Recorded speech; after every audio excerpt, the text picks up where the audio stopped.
Nagpahayag ng saloobin ang naturang kapitana ng Barangay San Isidro ukol sa umano'y mga maling akusasyon ng kanyang SK chairman. Ilan sa mga pinatotohanan ni kapitana ang tungkol sa Annual Barangay Youth Investment Program o ABYIP.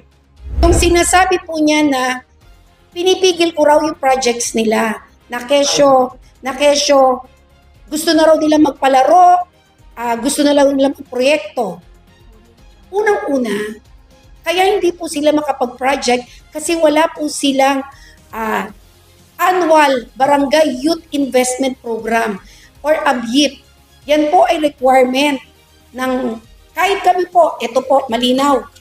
Ito po ang annual budget ng barangay at ito po'y aprobado na. Ito po'y sa barangay.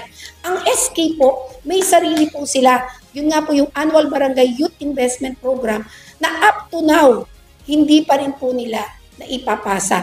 Kaya kung hindi man po sila makapag-project, wala man po sila proyekto, hindi ko po kasalanan nyo. Alam nila po na dapat po last year pa nagawa na po nila ang kanilang ABYIP. Pero nakakalungkot, sa akin po isinisisi na hindi sila makapag-project. Alam po niya na dapat siya ang nanguna sa pagpasa nitong ABYIP. Sinabi rin ni kapitana na hindi nagagampanan ni SK chairman ang kanyang responsibilidad sa barangay. Basically, ang nagiging issue po talaga is kung paano po niya i-handle yung pamumuno niya bilang SK chairman.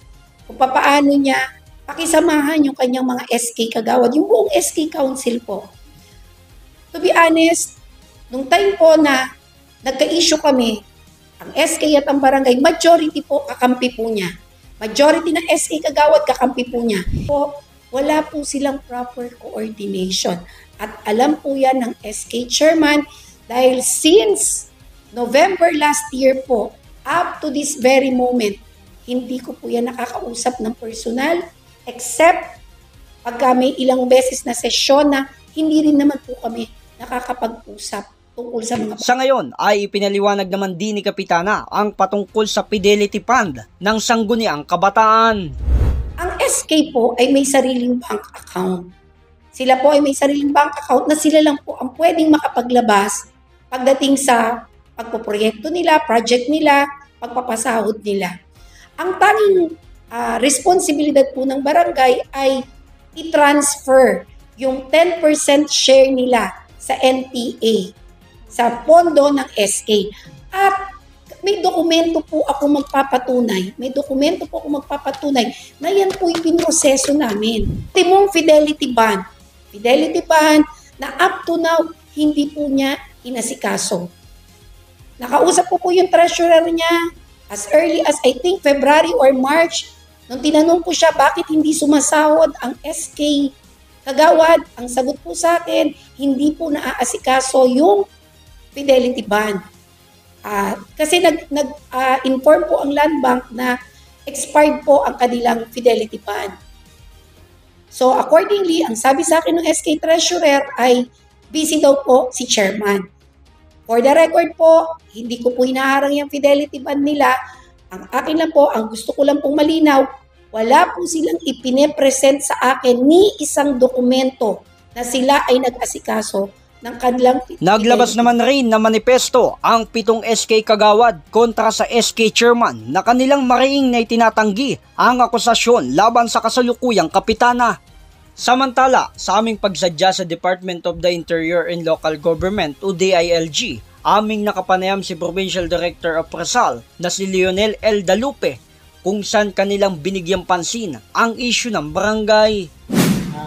Una sa lahat ay kailangan natin maging patas sa parehong parties at pareho natin silang gustong pakinggan at hindi tayo maging one-sided. Inaasahan natin dito, matanggap ni chairman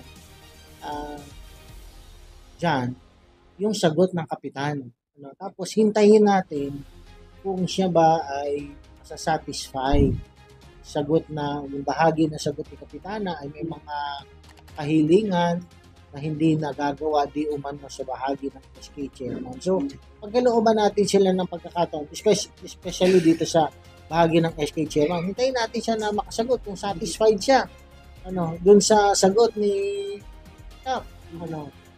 At mula doon ay tsaka ulit tayo magsimula. Ano. Hayaan nating magpaliwanagan sila at huwag agad na makagawa ng conclusion kung sino ang mali. Kung minsan ay meron lang hindi pagkakaunawaan sa record, ano, hindi lang nagkakausap, ano. Kasi ang mahalaga dito sa bahagi ng nabasa ko, hindi sila nagkakausap. Kaya ang pinakamaganda ay umupong magkasama. At pagkatapos ay harapan na mabanggit kung ano man particular na issue na gusto nilang lutasin. Sa ngayon ay patuloy pa rin namin kinukunan ng pahayag ang naturang SK chairman. Gayunpaman, nais ng DILG na paibtingin ang pagsasagawa ng payapa at maayos na pamamalakad ng gobyerno sa lalawigan ng Rizal. J. Martin, JKRS, News and Public Affairs.